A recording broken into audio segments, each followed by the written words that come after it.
Hello, hello, hello. Welcome to I Was and Upwards. Today it's me, good old Ivan, and my good friend Alex is joining us. How are you, brother? I'm good. Ivan, the not so great, and Alex, the not so bad.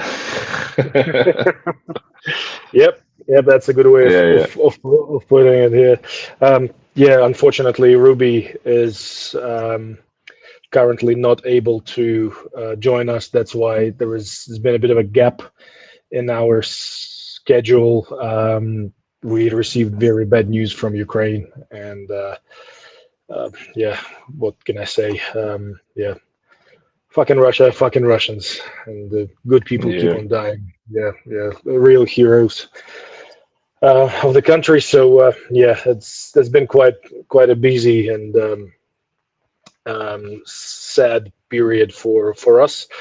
But life goes on, and Yep. we decided to today, me and Alex, just to sort of distract ourselves from everything and talk a little bit um, about football, about what's been happening around Wrexham and some other sort of football related things. To give you guys a bit of a background before I give the stage to you, Alex, we have watched the game, the last game against Millwall together. Game. Yeah. Um, yeah, it took me a while to just to simply recover from what I have witnessed. Um, I get you know, you're not gonna let me sort of bend the truth. I was texting you like 2 days after, saying that I am still like in a bit of a distraught, and Very true. um, Yeah. yeah, yeah. So, um, with that in mind, obviously transfer window had closed, and if you maybe don't mind, sort of um, sharing your opinion, sharing your emotions, and let's start sort of this conversation by the latest game against Millwall, I guess. Yeah, absolutely. Well, thanks for having me on the show. Always a pleasure. And yeah, as you said, dark times, then we need to distract ourselves. So always good to discuss what we love, and that's football. So yeah, like to critically get amongst what's happening. Obviously, we've just had the international break, which I think it's nice to have a bit of a reset. But yeah, let's go back to the time just before then, which was the Millwall game Hmm. that we painfully sat up at 2 o'clock in the morning to watch. Um, Yes, so we did. look, there was a bunch of new players on the field for that game. Um, yeah, I think just the one word that really comes to mind about that whole game, and this is not just from Wrexham, this is from Millwall as well. It was very, very disjointed. Uh, the passing was sloppy. There was I don't even know if there was that how many shots on goal were there. Let's just even talk about that first half. I don't think there was even a shot on goal. Um, or Even if it did was was, when is yeah the even if first it was, goal it's came. just it's not. I I struggle to find the descriptors, to be honest. Uh, I gotta say that. Uh, that was top three most ugliest games of football I have ever watched, Yeah, and yeah, I'll have to agree with you there. especially for the championship level. I think the best descriptor is just ugly. It was really, Yep, really ugly from both sides. yep. I and I understand now. Like I am so sort of trained by the way Wrexham plays to just look at it over and over again and seeing nothing change, and that ugliness is just consistent. But why did Millwall have to do that? I don't understand. Well, I think it's the same thing of what we've seen when Wrexham have done the same. Like it's the copycat football. Millwall's unfortunately one of those teams. Now, I I have watched Millwall play a lot. You know that I've grown up watching the Championship. It's with following Burnley for as long as I have. We're the best elevator team to go up against these teams like Millwall. I don't understand why, you see if someone's playing disjointed football, like why does Millwall have to do the same? Like last season, they put to bed all the top teams in the championship, like they weren't even trying, and then they managed to race into the playoffs. So I really don't know what changed for them. I didn't really keep a close eye on their transfer status, but even so, they generally are a semi decent team, and there was just no need for them to play like that. And I don't know whether it's maybe because the style, I can call it style, that Wrexham was playing. It just, yeah, I it was infuriating, and it was almost embarrassing to watch, to be fair. Like for championship level football, I've seen Wrexham play better in the National League. Yes, I have seen better games in Yep. the National League, and I think you said it quite well. Copycat. I I'm not even talking about the result right now because just like Yep. I, and by the way, hello to whoever had joined us a couple of minutes back. Welcome. Great to have you here. Feel free to comment and add to the discussion. Or if you want to join us, let me know. I'll drop a link and you can join us and we'll have a conversation. Um, the I think what had happened is that I know that Millwall, they do talk about their unique ability to win against strong teams and then sort of fluff on the weaker ones, kind of a thing, or sort of mid-table ones, and that's Yep. okay. That happens. It mainly has to do with, I guess, with the psychology and the um, just the level of the burnout after big games and Yep. the inevitable underappreciation of the weaker teams.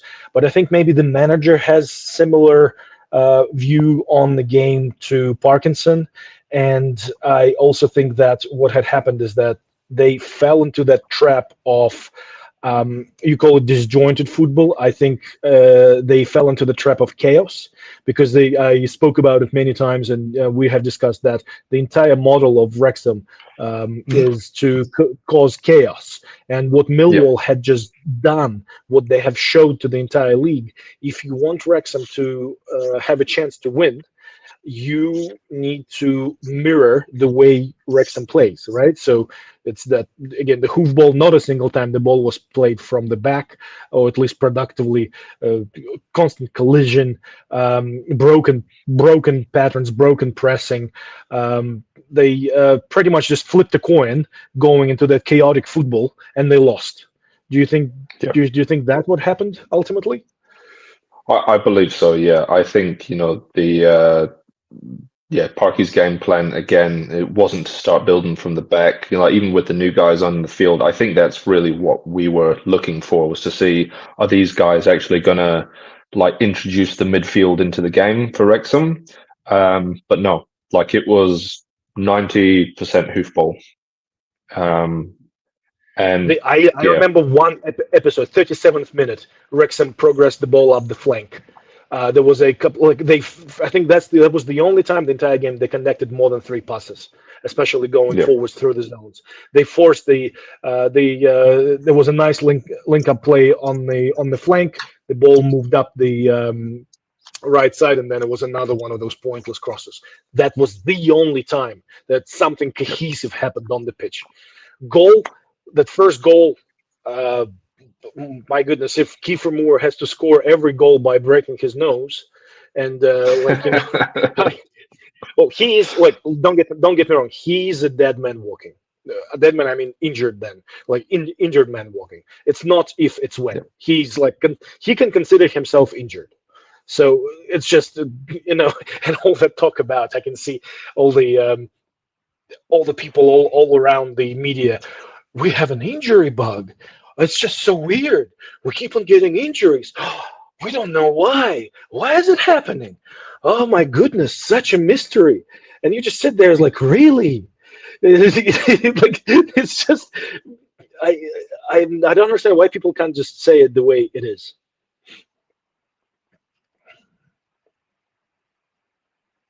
Are you there, Alex?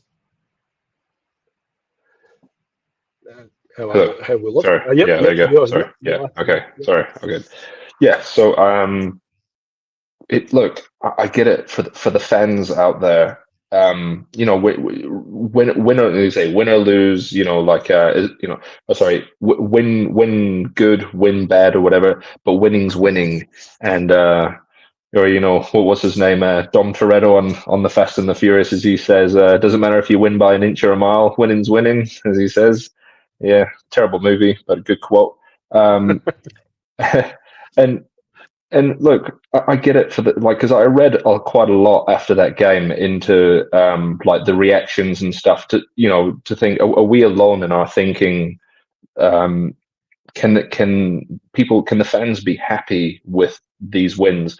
Yeah, okay, it's a win, great, celebrate, sing when you're winning, but like, how many more times can you watch your team play bad football? Like, at the end of the day, football's an entertainment. It's an art, right? And it should be played at a really high level, especially now that Wrexham being in a championship team. Um, Uh, and it's yeah, it, what yeah, they are playing is anti-football, I would say. yeah, yeah, anti-football, and you've got it's you're very right in saying that. Like, you look at how clever the game has become um, in more recent times, and we won't even get into tiki taka and the rest of it. We'll just say like how fast and how much the game has evolved. Like, I just think it's embarrassing, even for the players, to have to go through that, and it all comes down to one thing: is Yeah, the way that they're told to play. I completely agree with you. I don't know what players are feeling and the way they are like taking it all, but right now I think it would be a good segue to actually talking about the amount of players that were brought in and the amount of money that was just spent. And shall we talk a little bit about that and sort of the unpack that? Have you have you Absolutely. followed the final result of the transfer window? Just kind of the tail end of it. Yeah, I think. Well, I mean, I think we should just kind of go back to the start of the fact about the outgoings before we start the incomings. Um, they got rid of everyone. Yeah, they got rid of a lot of people, and Everybody, like yeah, except for a couple of guys, negligible. yeah, yeah, that's right. And look, I get it for some of the questionable ones. We'll say his name, Palmer. Like he was. Yeah. I know he was a fan favorite. Why was he a fan favorite? Maybe you can say maybe it was the top guy, good looks. But like he had those kind of lucky saving graces for the team every now and then. Maybe like that's something that really stood out for people. But it sure as hell wasn't his playing ability. And why was it not? Because you just had to look at the fact that Parky never played him. He was dropped mostly every other game. Um, I mean, he was not good enough for the championship. that's the player that I have least questions about. So yeah, I mean Yeah, that's very yeah, self-explanatory and it's been talked about yeah. so many times. But what I Yeah. do have questions about is that mm, the Listen, logical Jack post Marriott. Yeah. Jack Marriott. It's like I keep on talking about that situation, and now that he's been let go, I hope that somebody had decency to, if not openly, to at least behind the scene go and shake his hand and sincerely apologize Yeah. to the person for everything that had happened and for the fact that that was his probably last shot to play in the championship, and Hmm. not necessarily even for Wrexham but for another club, and he is never going to get the chance again, not because he was let go now, but because of what happened last season. I hope that somebody had the decency to apologize to the person because he had been nothing but a gentleman about this whole thing. Absolutely. And yeah, he had the sales taken out of him when he was when he was on the rise, and yeah, it was just so sloppy. Look, I get it that he wanted to introduce Mullen back into the team and the rest of it, but to do what he did to JM was pretty shocking, and now his career's ruined. Like, he really could have pushed up and up and up. He could have even got into a lower kind of Premier League team. Who Who knows? knows? Who knows? Yeah, But yeah, that is literally how you kill what do you call it? The evolution of a player. And yeah, he especially was a at humble his guy. age. Yeah, Yeah, exactly. And and that's even a point to touch on as well. Like, his age, like, Wrexham do not get a lot of young people. They've got the Wrexham lad, Ashfield, is it? yeah, yeah. Yeah, Ashfield. Who knows what's going to happen with him as well. But I think I JM on a skill level was much higher, and it was just the fact that he was on a hot streak and He he was was in his prime. dropped. That was his last chance to keep rising and actually go into the championship on being hot. Yeah, Yeah, yeah. So who and knows? Yeah, yeah, but looking at the players, like 13 players coming in, um, no, like the logical post promotion situation would be to target 4 5 players, yeah, targeted upgrades, maintain the existing spine. yeah, And with Parkinson all along, all he was talking about, all everybody who loves him were talking about that he knows the lads. He's got the lads back. He got the changing room. He's the lads lad and whatnot.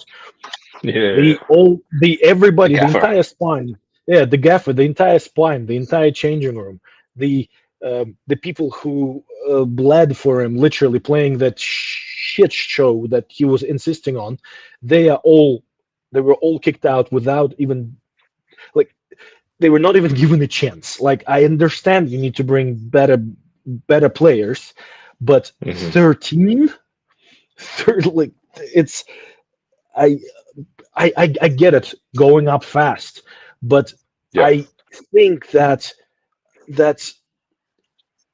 if you have a bit of ingenuity about you, if you're a gifted coach, if you're developing with times, the team that we had with 4 or 5 additions definitely could place mid-table, lower mid-table in the championship. And yeah, those people, when developed and played correctly, they well, it would be good to give them a chance at least.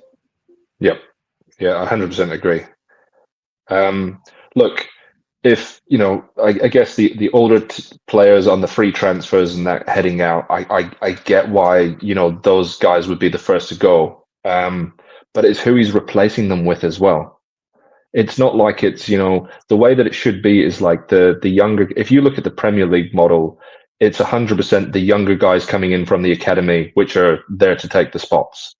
Okay, because it's like you're actually relying on the youth coming in, but Parky is still 100% going for the old men free transfers coming in. Well, and I know he's obviously made some big purchases out of these 13, but there's still definitely, like, people that will only be around for the year. Like, they're like they're botches, they're pick me ups, to try and survive, And basically. to be honest, some of them will end up being there only for a year. And I'm just looking at the contracts that were given away: 3 year contract, 3 year contract, 2 year contract, 3 year contract, big Yeah, contracts. And I think that's what. And we have seen, like, Lee was extended last year for 3 years. Mullen was extended for 3 years. Palmer was yeah, given. McLean was given an extension. Extending everybody, signing everybody on good money for, like, if I hear a lot of opinions about, we're going up, we're gonna go up again. I'm not even convinced that Wrexham will be allowed to play in the Premier League, even if they go up, because just like you said, the academy is not there, infrastructure is not there. There's so many things that need to be done. Not this year, that's right. next year, but looking at the like, on paper right now, this squad is quite Mm. strong. Yeah. It's got some serious players. But the thing is that what's happening is that um, you you have you brought in the paradox is right now you brought in Ferrari supercar parts and you kept the tractor driver in charge. So out of these supercar parts right now, we are going to build a tractor again. So bringing in people like one for one playing the same style of football, it blows my. I don't understand. Like the literally the only person that had to be upgraded if you were going for such a huge upgrade and spending so much money Yeah. was was the one at the in the coaching seat. Yeah. Yeah. Absolutely. So what, we're a third of the way? No. How many games have we played now? We're 4 games Um, in, aren't we? yeah, 4 or 5 is it. It's only the beginning, I guess. Yeah. And now, and Yeah. now yeah. Sorry. No, all good. I was just going to say, I get that some coaches might panic. They might think, yeah, okay, we need to be bringing in some higher quality here. So I can understand why he is trying to bring in more. Um, Now, some of these players are questionable. Some not bad, like Coventry's captain. I think that he's a midfielder. Hmm. Yeah.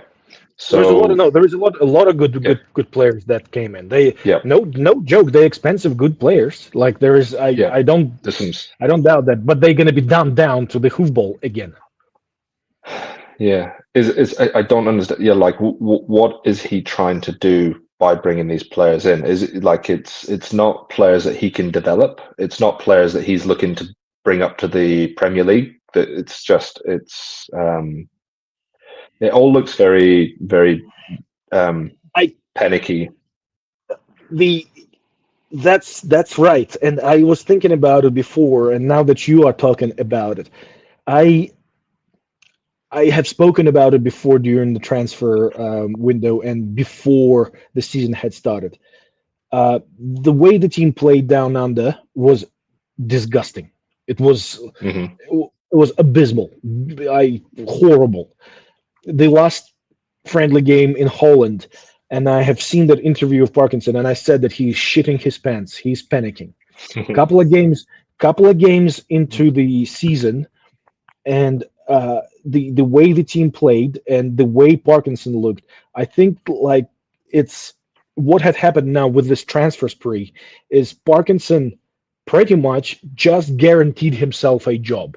So he was. Yeah, I understood that he was panicking, but he was. I did not realize that he was panicking so much. So basically, the line of um, the sequence that just lined up is as follows: you spend big, you claim that fucking word that I cannot hear anymore, then you claim time to gel. People got to yeah, gel. You reset the expectations. You repeat it all again in January because people are gonna keep on getting injured. You survive that cycle, so survive the season. The team should be performing. That kind of team should be performing pretty well in a championship. This is going to be still fighting for survival, low mid table. But Parkinson survives on that cycle. Um, the system will not like a lot of people saying right now that well, look, we are evolving tactically. The game is changing. Bullshit. It's not. People just confusing. Sharper executions from better player for structural mm, progress. So yeah, better players does not equal tactical improvements. So what I'm looking at right now, the viewers, the people joining in, staying, and then they leaving, like the numbers jump, and I think what's happening is that we really ruffle some feathers right now because all I see right now is people are just jizzing their pants about the signings and how everything is going to be amazing. So yeah, sorry, folks, to no, it's a no, all good. different kind of message here. So yeah, but anyway, so each signing that is made right now delays the accountability for Parkinson. So It does. you this sunk cost logic, and this Hollywood approach of he's earned his shot because he got us up here. Not even talking about how he got us up here. He pretty much just shielded himself from replacement. So Yep. the this spending spree, the the real function of that is to extend the runway of Parkinson's job for up to 24 months, regardless of the footballing output. Effectively, what do you think about that point of view? Yeah, like any coach who's on big money is going to try and find a way how to survive, right? That's what every coach is trying to do. Like, it's not just about how their team's going to survive; it's how they can like protect their job. And you're going to take some desperate measures how to do that. Um, Parky's lucky the fact that the fairy tale, the Welcome to Wrexham, is still going. There's another season coming out, right? So it's still like he's still going to have a lot of the Parky lovers coming out, and it doesn't matter how bad he is, or as long as there's a couple of wins in there. Which there will be It just, inevitably because he, of he course, always relied on superior players, and he just bought himself a bunch of superior players. that's right. And of course, there's going to be, like there's big money involved with the Wrexham, well, whatever you call it, the Wrexham movement, the board, and even the owners. They're going to be putting a lot of pressure on him to be saying, like, what do you need? What, are we, are we looking at relegation? Are we looking at what, how much is it going to cost? Is basically, it's like every businessman thing is, how much is this going to cost to keep us in this league? And, he's going to say, right, well, we need this, we need this, we need this. Now, he's not telling What did them he? like, Yeah, what did he sell to them yeah, who for knows? Wrexham to outspend biggest European clubs? I mean, outspend in this. There is different ways of counting the spending, like gross spend, net spend, and like all the other stuff. But what did he sell to them? A dream, I because mean, I don't think a lot of them really know. Like, like if you look at certain coaches that get fired and they've got like some like good money and they're actually in pretty semi decent positions, but it's just the fact of the style of football that they're playing. It just rubs them up the wrong way. It's one that actually one thing was in the Premier League, Notts Forest. I don't know if you saw that their manager was just recently sacked. Um, mhm, now that there was a little bit of a different fiasco. Now they finished in the top five in the Premier League last year, so that it's like they had a hell of a season. mhm, Chris Wood, mhm, obviously doing great. Now he was fired because it was a fallout with the coach. Sorry, the coach had a fallout with the owners.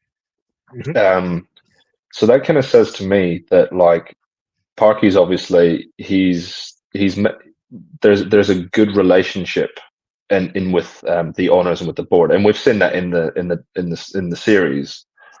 But I just really really don't know what he's telling them. Like, how is he managing to convince them that Wrexham aren't in trouble right now? That all this money that they're spending is actually going to be justified?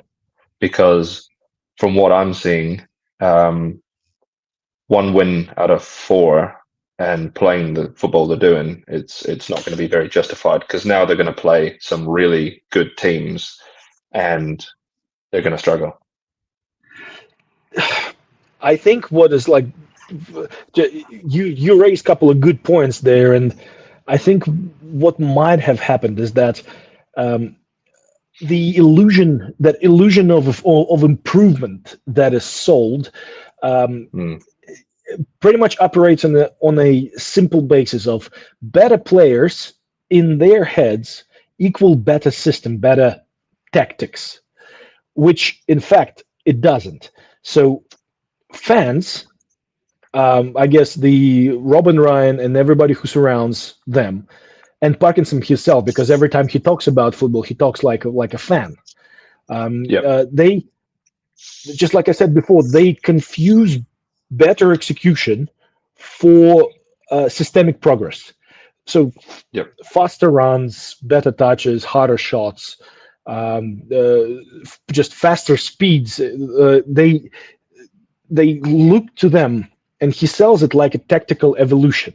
So, but the thing is that even if you just scrape the surface a little bit, you will see that it all happens inside the same unchanged um, design.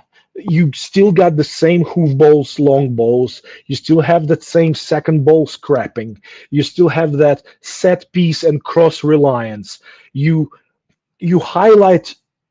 I mean, as somebody whose approach is to sell that illusion, like you were saying before, you highlight the moments from the great new signings, and Hmm.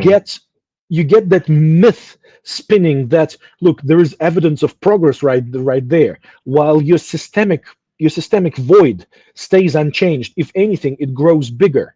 So, Yep. and that again, freaking gel time. If I hear that word one more time, I will puke all over the Trigger, place. trigger word. It it becomes the universal excuse now, and it will become the universal excuse, and the injuries will become another universal. But anybody with half a brain could have said that the injury is going to pile up like crazy because there is no other way. It's just a logical progressions. But gelling, that osmosis, it only matters if there is a model or models being taught. But without that model, without that system, gel, it's just another word for waiting for the luck or the variance to swing in your favor, and like you said before, Mm. get those couple of wins. And now that mill will win. It should not make anybody happy. I understand it's the first win since 1980 something, but if you just soberly look at the game and the content of the game, you should be scratching your head and asking an age-old question: what the fuck is going on?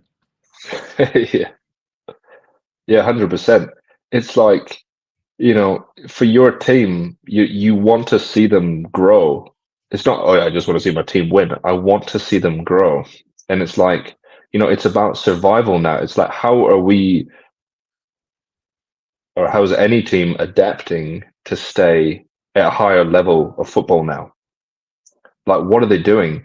It's not like, not doing anything desperate. You can see like every other team when they play, like, yeah, they're thinking about the players that they're bringing in, but they're giving them a chance. Yes, they're growing them, they're giving them time. They're like he's getting to know his players, and I just feel like Parky doesn't do that.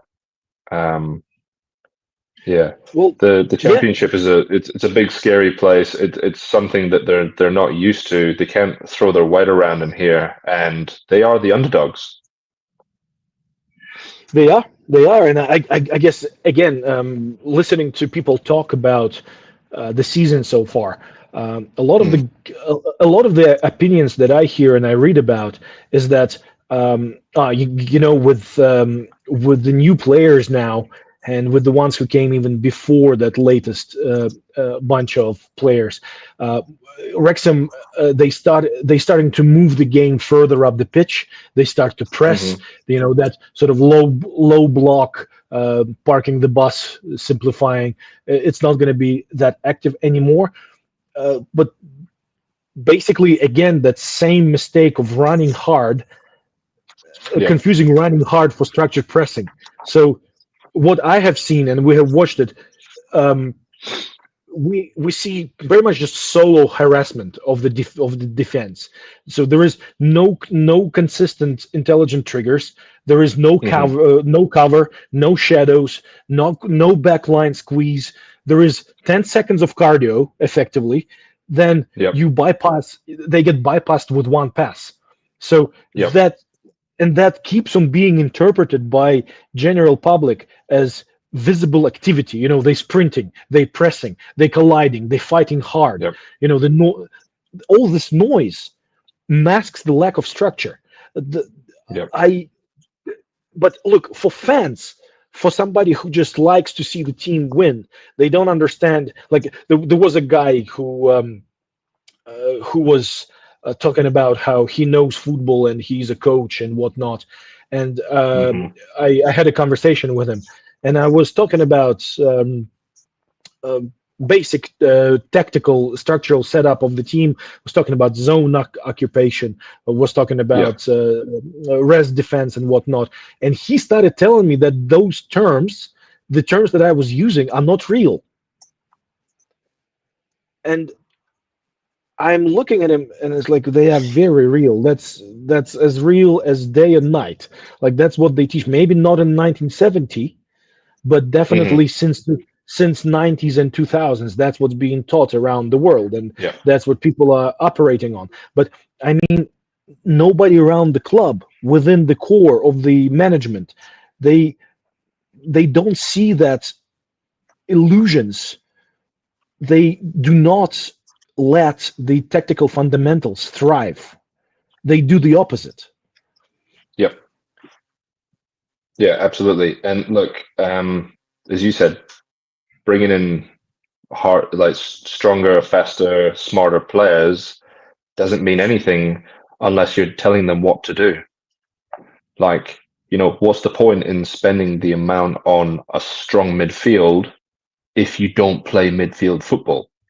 It's, you see that in every single Wrexham game. Like, he doesn't use a midfield. Um, he doesn't like to, when they're like trying to keep it in their what you call it, defense zone. It's yeah, they just cough it up too easy. The other team find like pressing's easier. They know that Wrexham turn over the ball easier. That they don't hold on to the ball. If you actually look at the timings of how long Wrexham hold on to the ball, it's very little before it's very Well, short passes. Remember, it was like maybe one or two passes before they lose the ball. It's not good. well, Like, they yeah, okay, usually they lose might the give. ball by hoofing it forward. That's what happens. Yeah. Yeah, it's not American football. You don't actually need to get rid of the ball after a couple of plays. What was it like after four runs or whatever? They have to kick the ball. It's not like that. You can hold on to the ball as long as you want. Um, a lot of teams will hold on to that ball and literally try to walk it into the net. Like it's a lot of tight knit. Um, yeah, it's smarter passing. It's slowing it down. Whereas Wrexham, it's just a lot of disjointed running, hoof balls. Um, yeah, always going for those greasy goals, and yeah, it's not sustainable. It's burning the players out.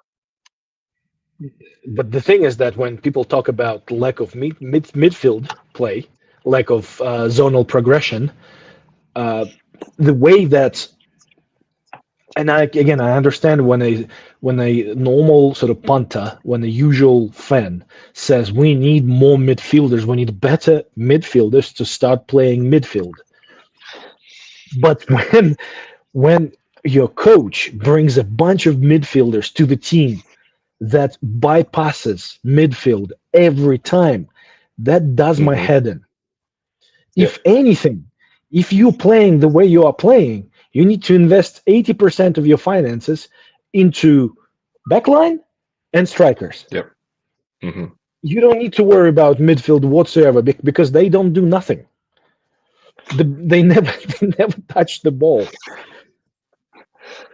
Yeah, and how do we know that this isn't just a Wrexham fiasco? Because we talked about it last time I saw you about when Parky was fired from Southampton. Did I get that right? I was, Sunderland. was it Sunderland? Sorry, the Sunderland fiasco. Um, like the reviews on why he was why he was let go from the club was because of the exact same thing, because he just refused to do the midfield thing. It was all about trying to get the hoof from defense straight up, trying to get those greasy quick goals, using the big guy. So in our case, it's been Kiefer Moore right now. Hmm. Hmm. Um, yeah, and it's just not viable to play I that remember football when you showed every me single those play. articles. Yeah, I remember when you showed me those articles um, from the years of Parky's tenure at Sunderland, and Hmm. it was like a time machine. It was pretty much identical, Yep. identical. It's like you could have reading that review, you could have thought that that was written last week. Exactly, word by Yeah. word. But Yeah. at the same time, right now, the we still have the situation when the playing model, or lack of it, Hmm. the potential of it is mid-table survival kind of a thing. Yep. But well, I get again reiterating, kick long, fight duels, play on set pieces, cross the ball, completely wasted tactical ROI. Um, but I can tell you right now that the paradox will be that the majority will say that this mid-table safety, or if luck really goes our way, getting closer to the playoffs, will be sold as stability, and Hmm. it will justify keeping Parkinson, even though the way the team plays is prehistoric. Yep. I almost I'm ready to bet on that's what exactly is going to happen.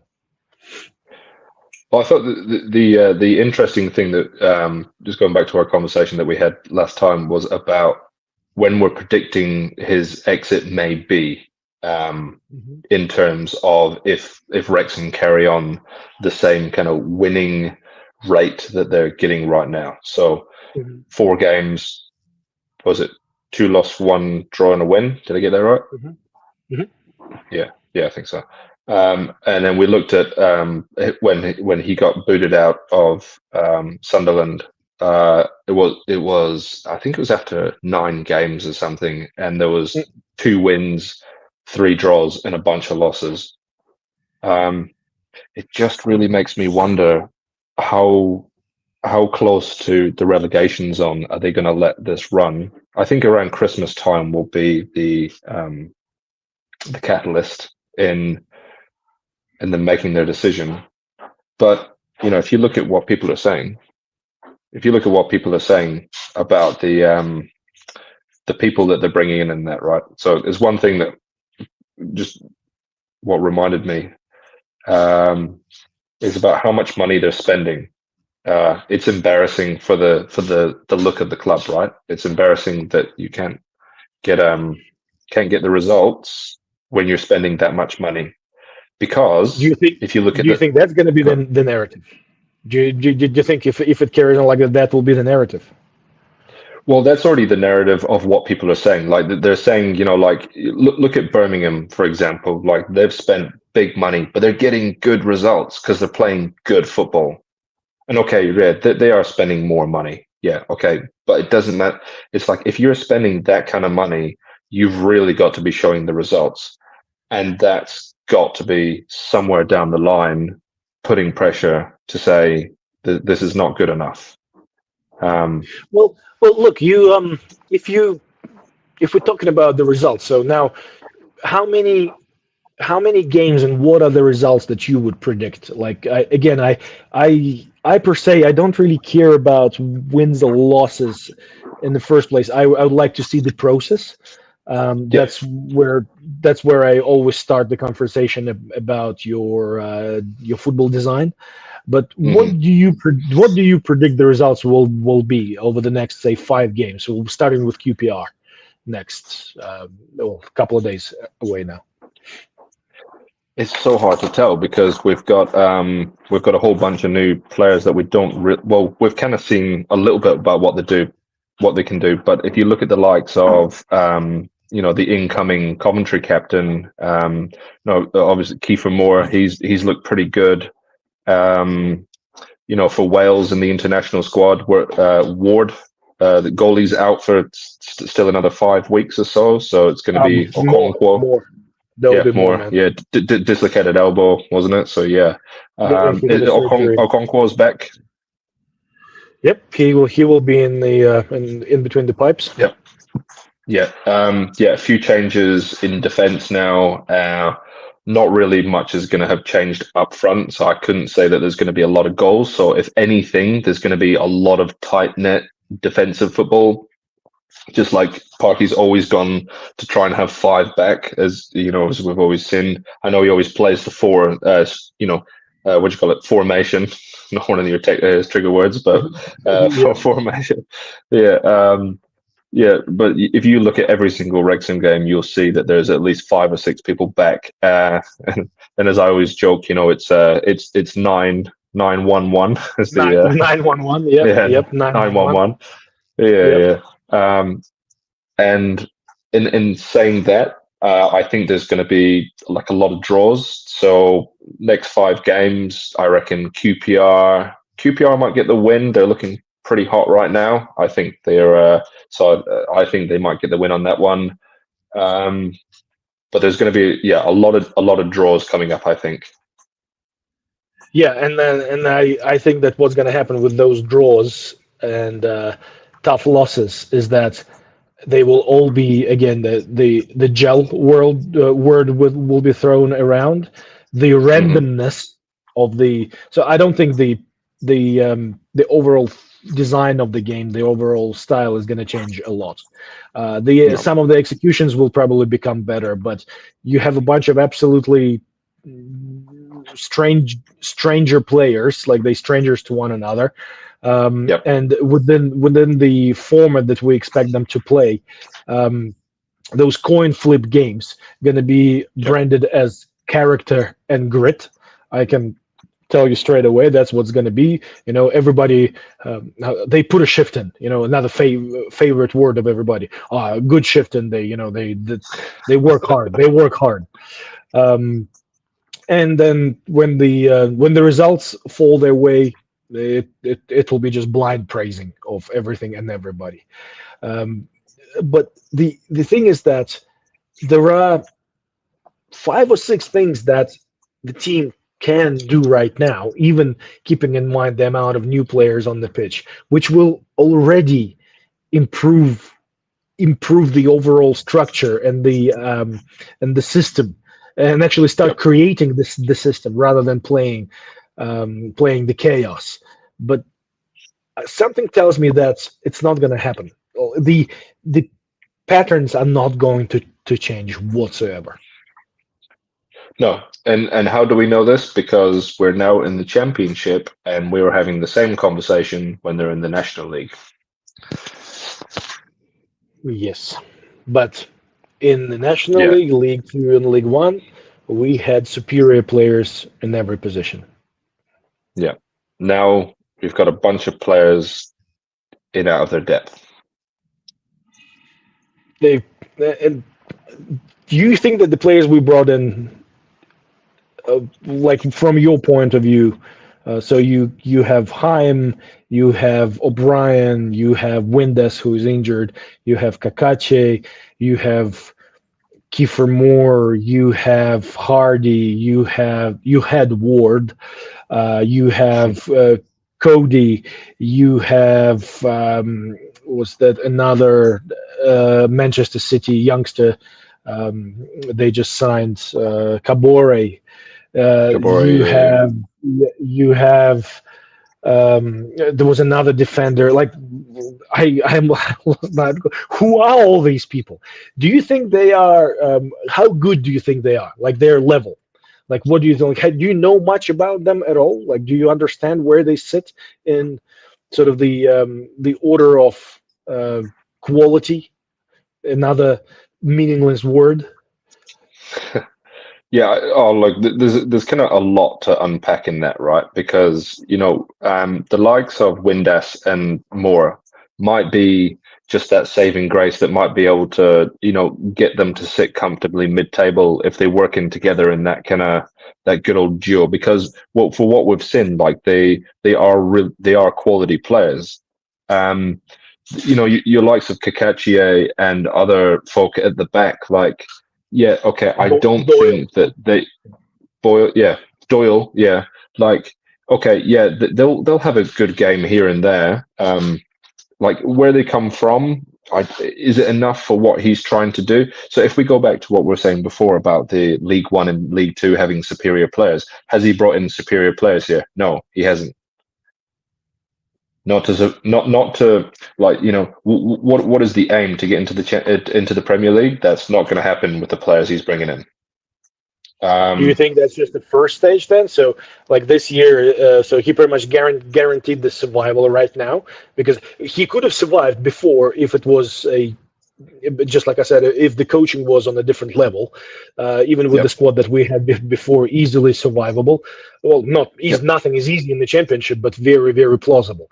Now, this team Yep. should be pushing for playoffs. Like I think on paper, this team should be pushing for playoffs. But I think he just literally guaranteed himself a survival. That's my opinion, anyway.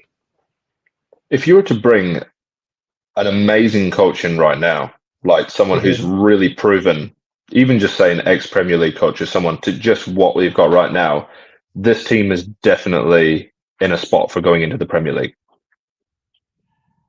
So you reckon Yeah. under a modern coach, somebody with a bit Yep. of Yep. ingenuity and who can adjust and play different depending on like his operational model is different and he can actually change the gameplay depending on the opposition and be unpredictable. You think that team will be pushing for promotion? I think so. And the reason is because like the money that they're spending on these players is not just because they want it to look good. It's like these players cost money because they're good. Like, you buy an expensive player because like they do have some quality, right? Um, and I think we've seen glimpses of it, but you're only ever going to see glimpses of it because of the way that they're playing.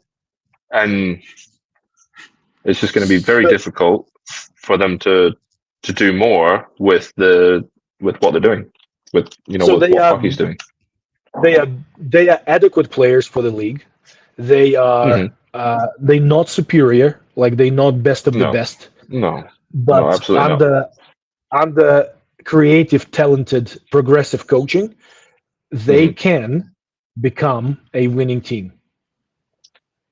We'll never know how good these players really are. We'll never see their true potential in the way that they're Good playing. point. Good point. Yes, when we will never find out how good this team can be. That's for sure. And I can say right now that talking about Doyle, I was thinking about it. He's a walking red card. That guy is like I saw the way he was Yeah. playing. He's gonna get disqualified pretty soon, and it will be most likely a straight red too. Yep. Yeah. No, he's walking on very thin ice indeed. Yeah. Mm. Um, there was a point I was thinking of just before then. Yeah, no, it's going to be a very, very long road for Wrexham if they don't start learning how to play football properly. Are they It's going to be able so to do that under Parky? Is there just going to be a way where he can just make his ways work? I don't even want to call it, they're not tactics. This is the thing. I want to avoid using the terms of like tactics and style because that it's almost embarrassing to the game actually. And I'm sick of I'm sick of hearing people saying that, oh, he's got the history, he's got the experience from before, and like, no, you don't, mate. You look great because you've got the money behind you. But if you didn't have the money, when would he have been gone? well, we And have that is a Sunderland. question I'd love to. Yeah, yeah. But even I just love like for any of your listeners, like if Wrexham did not have Robin Ryan, how long would Parky last at Wrexham? Even say Even in right the now in the championship with for whatever. yeah, Yeah, like yeah, even in yeah. the National League, with average players, like I always say that the talent of coaches is to build an excellent team out of average players. Hmm. Yeah. That is the true, not the other way around. And the other thing that I was listening to you just listening to you talk. Um, the everybody keeps saying like tactics all that good stuff, using the buzzwords. And Mm. you're absolutely right. Listening to that, I don't understand how it applies to what Parkinson is doing, because it feels to me like it's just wishful thinking. Yep.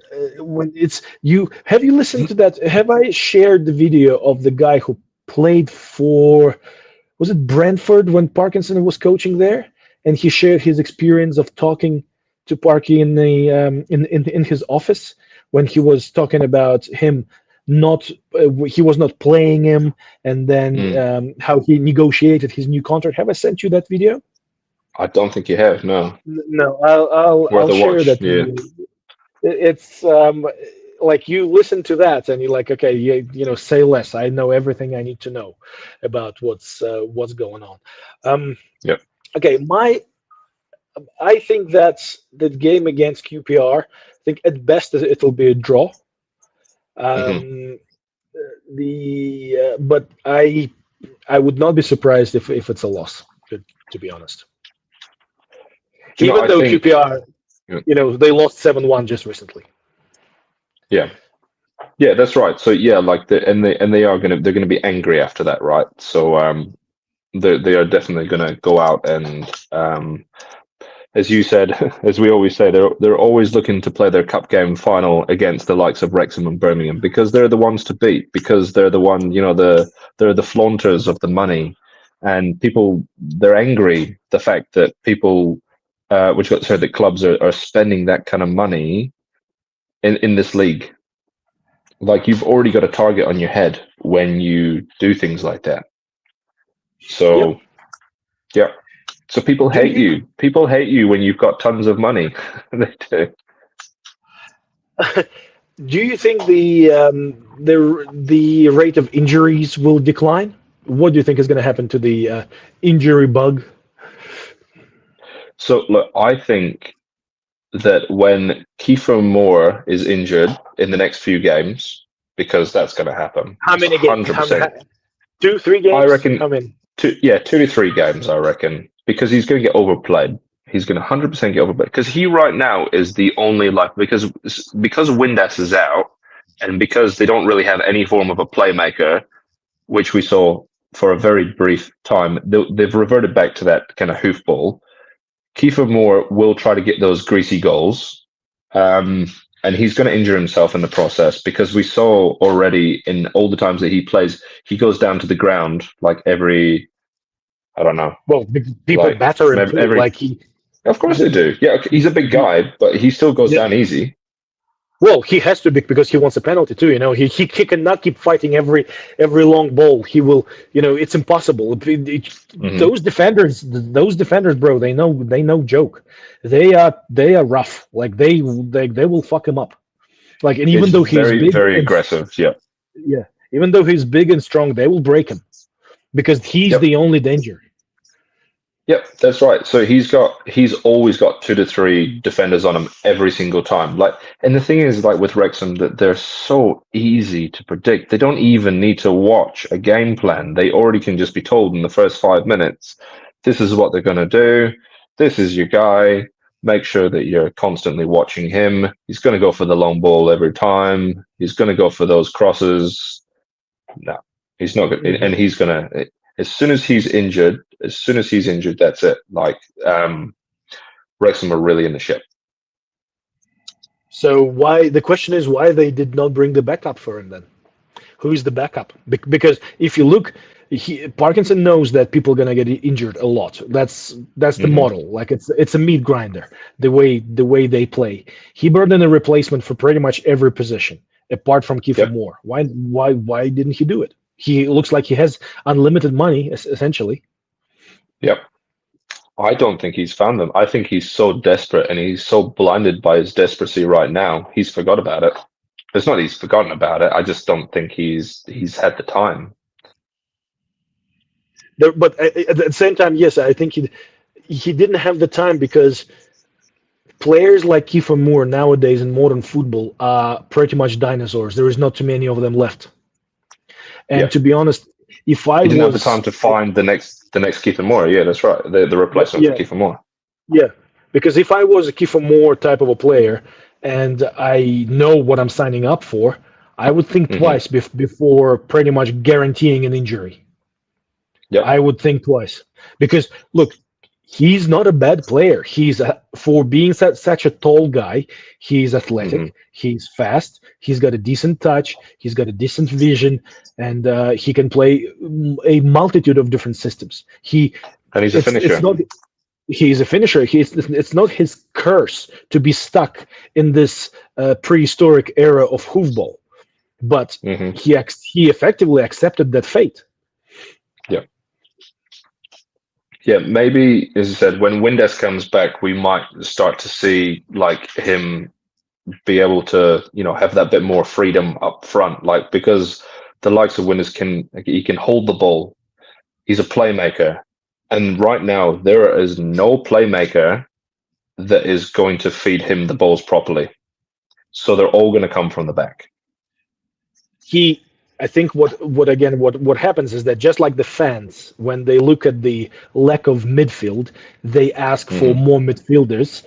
Parkinson, I Yep. think he operates on the same level. He brought in a bunch of midfielders right now, hoping that through individual Yep. performances and moments of brilliance, that Hmm. creativity and playmaking ability is going to appear out of thin air. That's what he's hoping for, because they pretty much I they are coaching themselves. Yep. Yep. Ha- Absolutely. And yeah, yeah, no, you're absolutely not wrong. And it's like for anyone that doesn't believe what we're saying, just go and do your research. Go and read what people are saying on the BBC, on the bigger pages. Go and read the previous Parky which are articles about when he was at Sunderland, when he was at was it Brentford, West Brom. Um, like go and see exactly what is happening now to these players. And I honestly think you'll get a bit of a wake up call to this fairy tale bullshit that needs to stop. yep, yeah. I think that's again. I said it before. It would be nice to see this season of a bit more stability, even though it just might be always with Parkinson. But at least, like the worst thing that can happen right now is that great squad that was brought in right now with a lot of potential Hmm. guarantees him survival, and Yep. then he stays for another season. And I can just foresee another big money big money expenditure in January to cover up for injuries and lack of quality. Yep. Oh, yeah. Yeah. And Visual. look, I think that like if it's even if he's just setting up shop for looking at the future for Wrexham to stay in the championship, like then maybe that should just be his focus. Now it's like, to finish mid table and to have enough kind of like maybe even the quality players that can teach some younger ones or what it like for coming in. But the issue is how long is he going to stick around for? Because the longer he stays at the club, it's just the more damage is going to be done because he'll just keep bringing in the older players. Um, you know, is he building a youth academy? Like the only player that's really stood out, I said it was Ashfield. Sorry if I've got his name wrong. Yeah, yeah, On yeah. the cup game, that's just one player. There's just one player from like, yeah, okay, he's a local lad, so of course he gets the praise. But like, there's just not enough youth in the team, even in those cup games or anything, to say that he's building a future for Wrexham. Um, so, fast forward 3 years, what's it going to look like? Will Wrexham still be in the championship? Probably, especially if Robin Ryan stick around. Like, will the money still be getting spent? Probably. But if Parky's still going to stick around, then that's all there's going to be. It's going to be an eternal hell loop now. That's what I'm afraid of too. And look, I think most I fans are. expected, yeah, I expected new faces and new blood. But what had happened is, um, it's very Mm, very much, let's say, special. It's special. Um, yeah. uh, Yeah, it's so just what you is just want to see good football. This is the thing. This is what it all comes down to. It's not about the money, the whatever. It's just like we want to see Wrexham play good football, and that you're is dead right. I just want to see at yeah. least one game of good football. And don't get me wrong, I keep on saying that again. It's okay to play like they played against Millwall, for example, or any other game, but Mhm. not every freaking game. You know, Sheffield Wednesday, for example, like they should have been running circles around Sheffield Wednesday, but they didn't. So like that Yep. really makes me wonder like how many more how many more embarrassing games of football are we going to see? And it's like, yeah, okay, there could be wins, great, yeah, okay, but uh, You're absolutely right. I It's don't all know. about like I just want to see I just want to see something I just want to see something original. I want to see Hmm. something. I want to see things develop. I want to see football. I cannot watch this anti-football anymore. Like I like when Ward got injured, I just went to bed. Like you remember, I said like I can't do this anymore, and Yeah. I cannot. I really really try.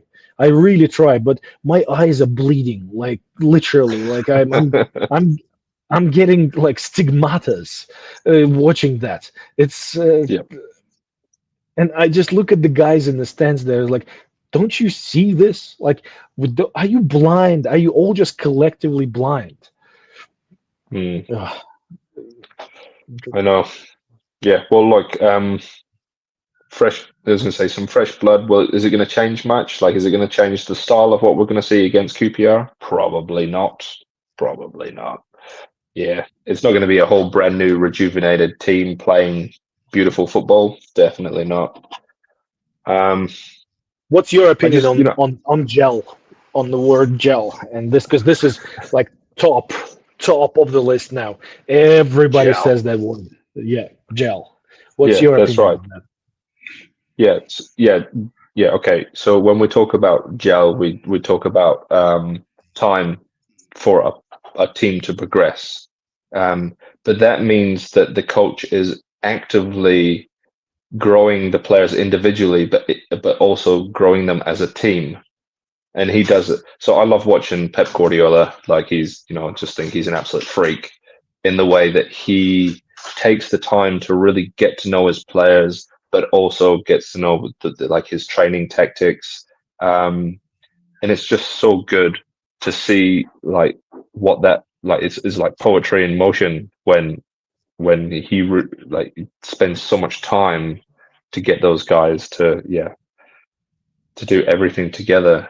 Whereas in Wrexham, I just think he's just going to keep like the next transfer window opens in January. I'd love to see how many people he's going to get rid of.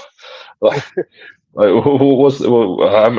is this just this thing that that's not working? I need to keep my job. All right, who's gonna get the chop next? I need better Um, players. I need better players. yeah, like he's got all these players out on loan now, which Well, means he's got a like he's already starting to clog up his numbers, right? Yeah, the only youngsters that he's using now are the ones from Premier League on loan, effectively, Yeah, with championship experience. Like that's why he wants experience because they have to make decisions. They yeah, have to coach themselves. But I think that when you have a group of new players coming into a team, and they need hmm to work together, and they need to understand one another, and they need to find the ways they work on, almost, sort of that subconscious level, gelling. When yeah, you're coming into a into well structured, well educated, and well taught tactical model and yeah, operational model, it's one thing. When you're yeah, coming into a complete void and chaos on the pitch, that is different. That's yeah, it's different in course of the time frames. In It's different in terms of a consistency, a rotation of the squad, turnover, understanding of the design and the philosophy of the game. So I think Yep. the word gel, effectively, the way people use it, doesn't apply. It just doesn't No, apply. no, because it's just one of those other kind of common buzzwords that they say, oh, time is natural. Like they think time equals gel. Like No, in a broad, yeah, it doesn't. This is the thing, but this is what people think. Just give them time. Just give it time. We're only at the start of the season. Just give it time. It's it's the like, same. Yeah, no, it's the same as you can. It's yeah, another word. It's another word for practice makes perfect.